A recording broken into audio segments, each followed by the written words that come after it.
Salam gunting batu kertas. Halo, perkenalkan saya Adi Cipta Raharja Wirawan. Kali ini saya akan menjawab pertanyaan dalam sesi Q&A webinar belajar seasik bermain. Sesi 3 mendesain game pembelajaran sejarah bersama saya Adi Cipta Raharja Wirawan. Jadi di sini sudah ada sekitar 10 pertanyaan. Saya juga jawab dalam bentuk teks, jadi Bapak Ibu bisa baca atau bisa dalam bentuk video yang ini saya upload di channel saya Adi Cipta Playground.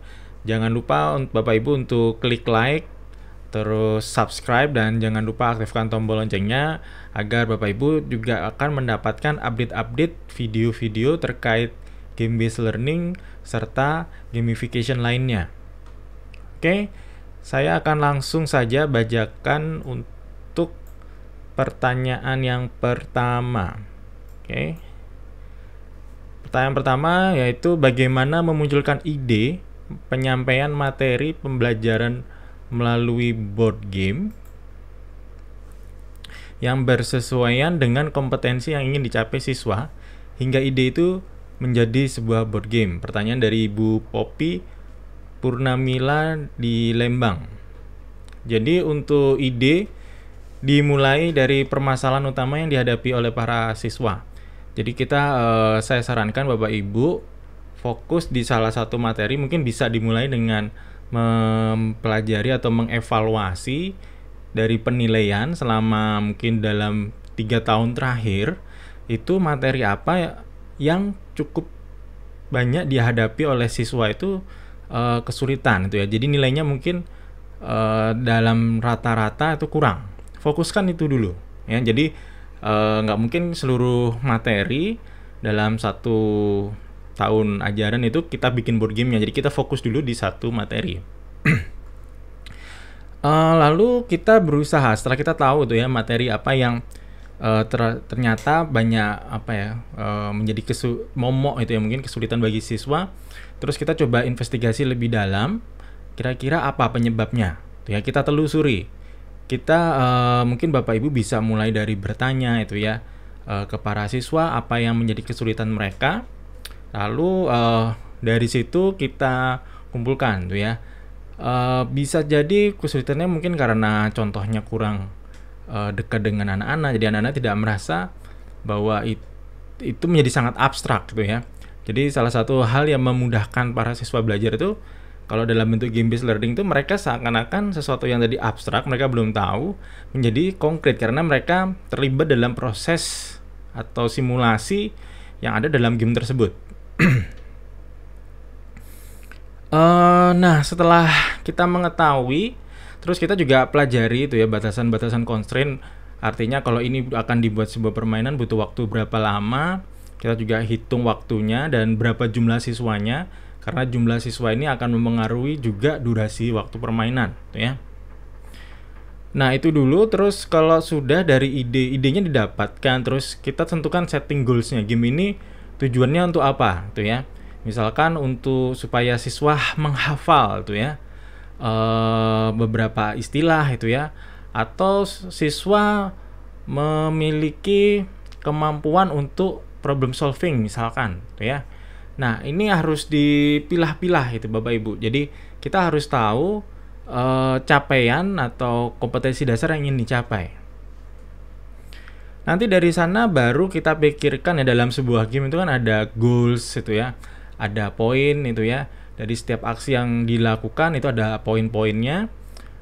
Itu nanti mengikuti. Terus apalagi ya, ada aturan-aturan yang harus dipatuhi. Jadi kalau saya gunakan sih analoginya seperti permainan sepak bola, di mana para pemain itu kalau mau menang ya sepak bola ya harus bisa mereka bekerja sama membuat bola itu masuk ke gawang lawan sebanyak-banyaknya.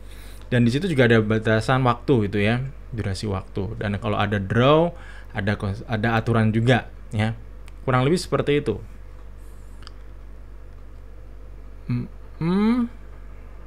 Terus jangan lupa memasukkan tema ke dalam game Ibu itu ya. Jadi tema ini akan sangat mempengaruhi. Nah, saya sarankan tema itu ya memang relevan dekat dengan materi pelajaran yang diangkat, sesuai juga mungkin usia atau kelas yang ibu ajar gitu ya. Nah, berikutnya pertanyaan kedua, materi sejarah itu biasanya tentang kisah yang panjang, sehingga guru perlu bercerita atau ceramah. Bagaimana cara membuat game yang membuat kisah panjang itu? Terima kasih, dari Pak Samsul Rihanan, SDN 2 Gamping. Ya Bapak, menurut saya sih ya cerita itu bisa menjadi sebuah pengantar atau bisa juga menjadi mekanik dalam permainan. Kalau menjadi sebuah pengantar berarti bisa misalkan sebuah game tentang bagaimana perjuangan para pahlawan tuh ya. Misalkan di dalam perang 10 November itu ya. Nah, jadi para pemain di situ harus mencapai satu goals dari satu lokasi ke lokasi berikutnya.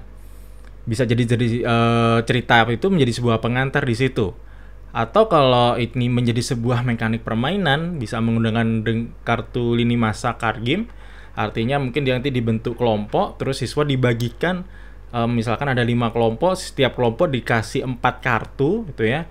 Nah, terus mereka berusaha mengembangkan cerita dari 4 kartu peristiwa yang mereka peroleh gitu ya. Jadi Bapak tidak lagi yang bercerita, tetapi bagaimana anak-anak tersebut yang bercerita itu ya dari kartu peristiwa yang mereka dapatkan.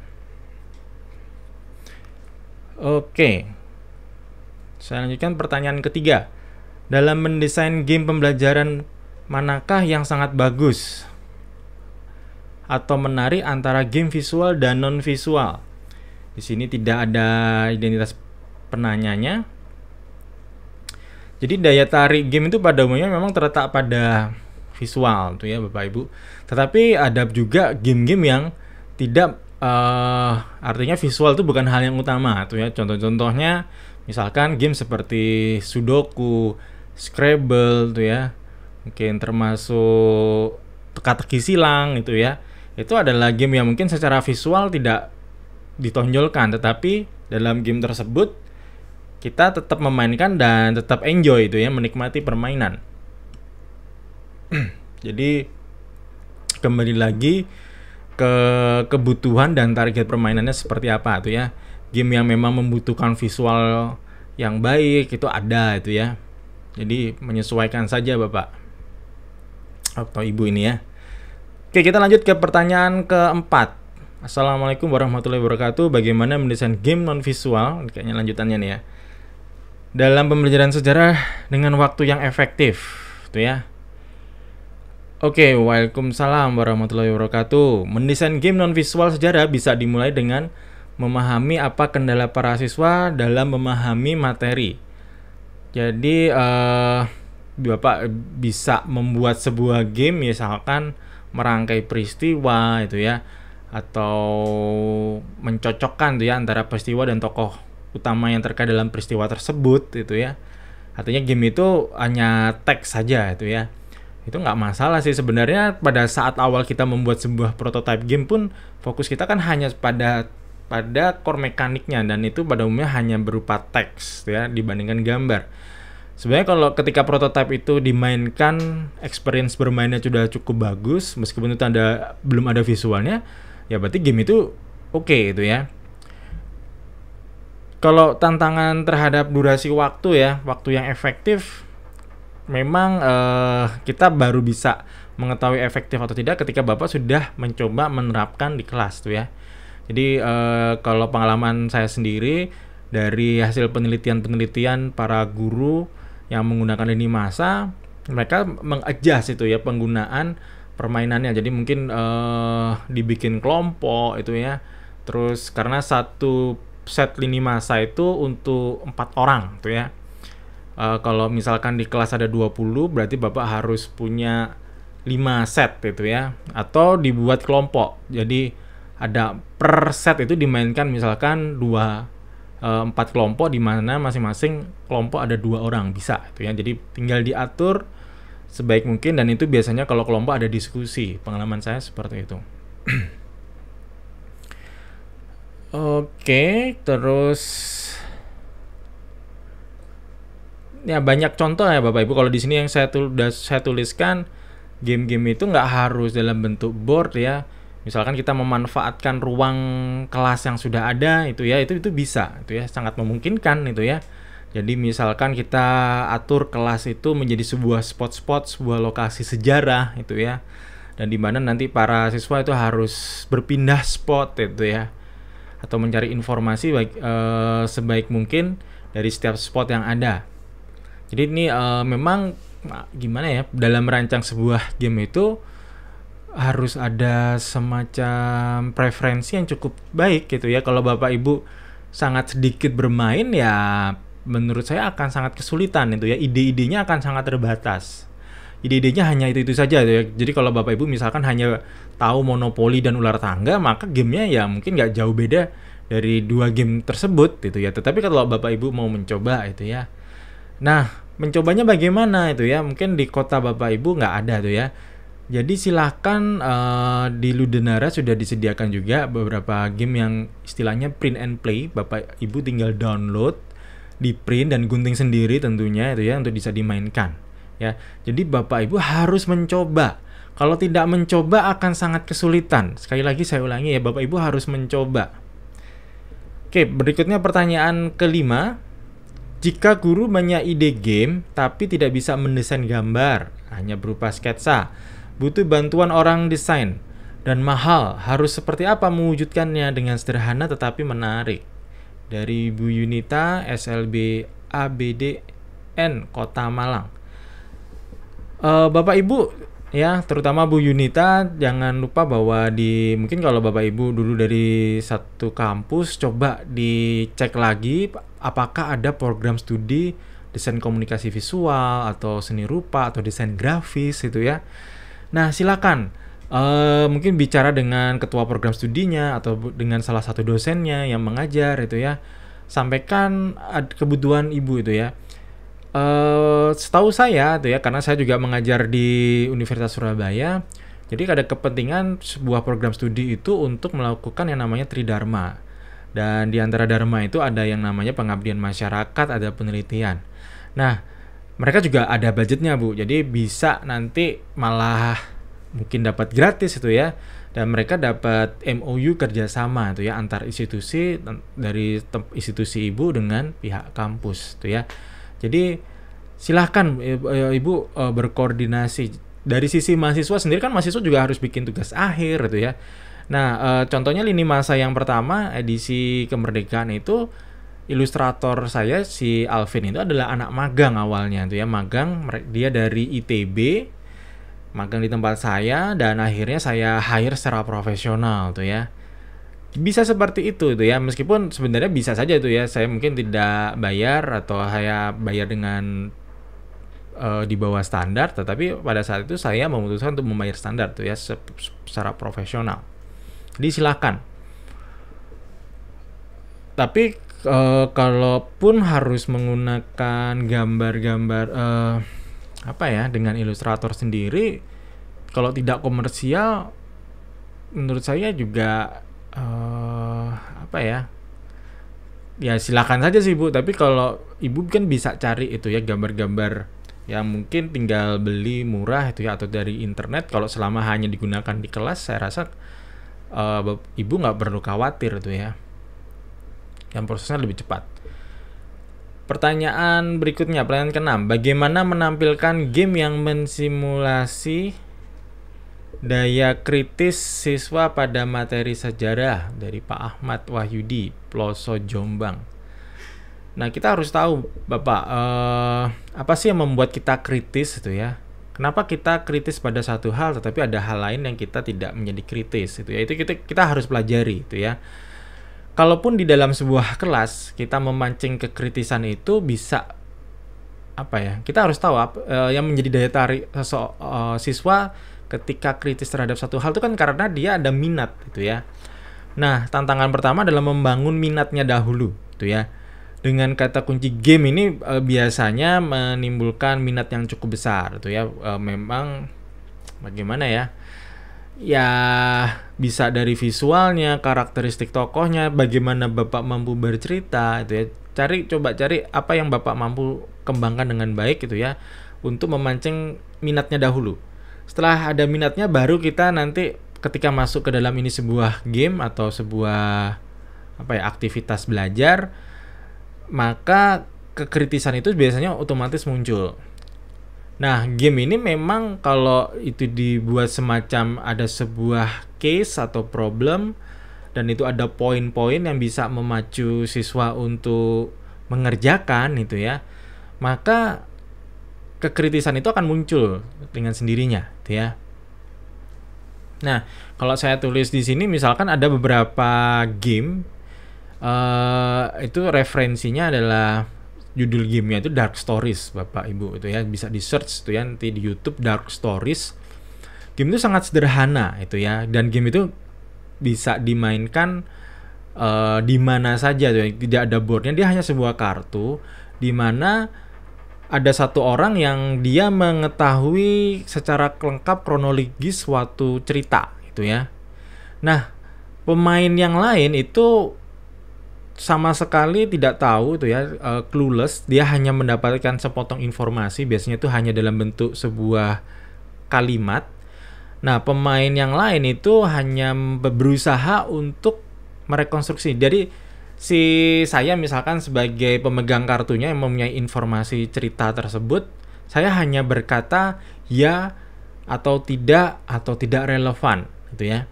Dan yang lain itu bertanya ke saya.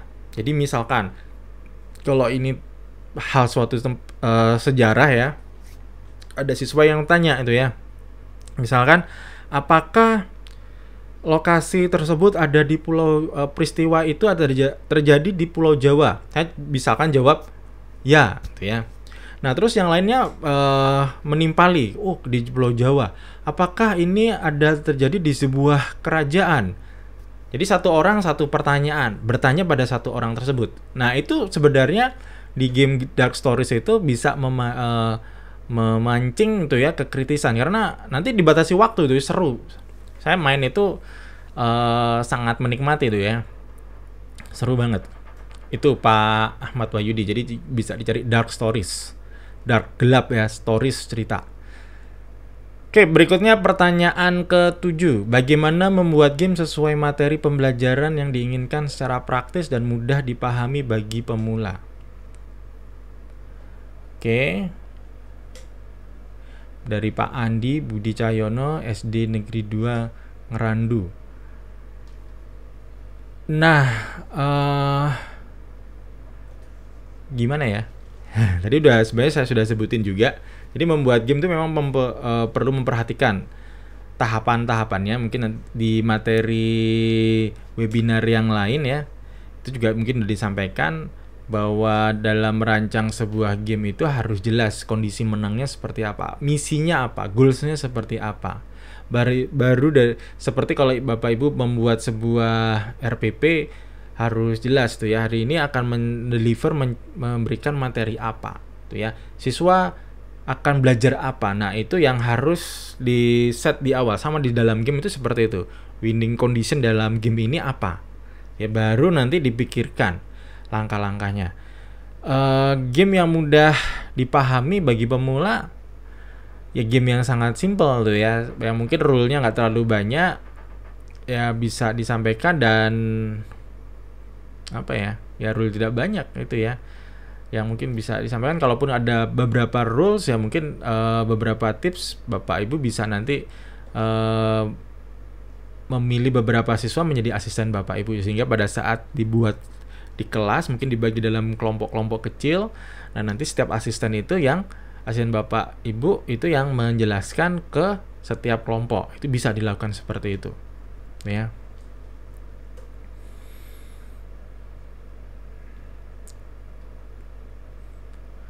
Oke, pertanyaan ke-8. Bagaimana untuk pembelajaran sejarah di taman kanak-kanak? Karena kami kesulitan bagaimana menceritakan sejarah ke anak TK walaupun secara sederhana.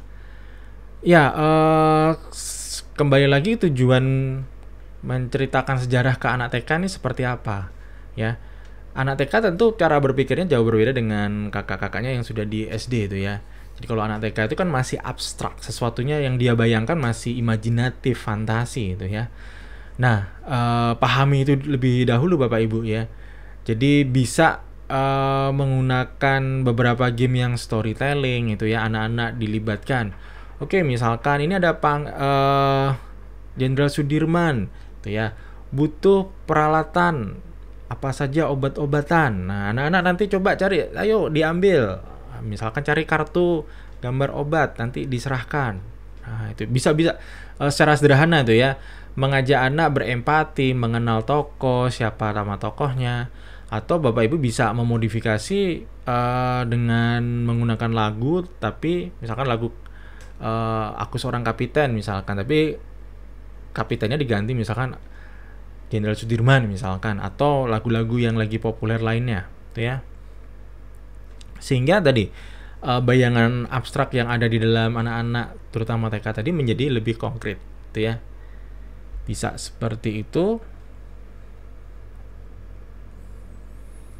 Pertanyaan 9, sejarah memang menarik, tapi bagaimana menjadikan game sejarah yang bisa membangkitkan patriotisme dan nasionalisme para siswa?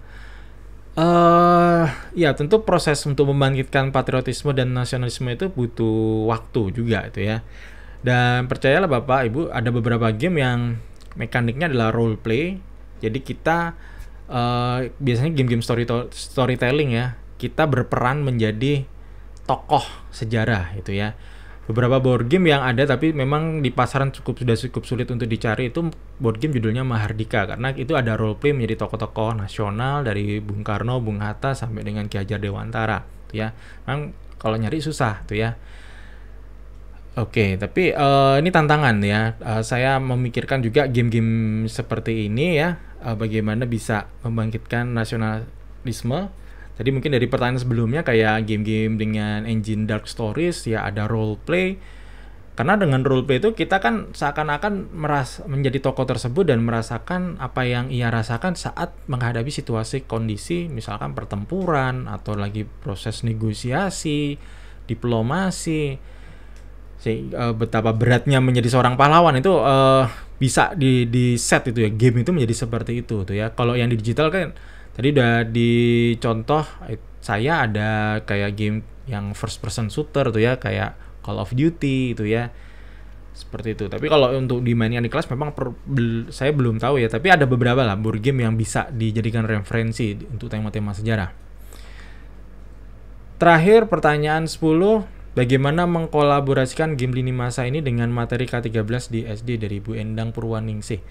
Sebenarnya seperti yang saya sampaikan bahwa saat saya membuat lini masa itu memang mengacu pada pelajaran yang diperoleh anak saya itu ya.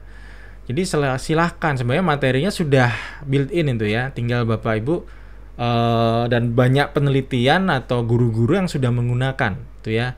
Silakan aja di search penelitiannya bagaimana mereka metode menggunakannya di kelas, itu akan lebih terasa karena saya sendiri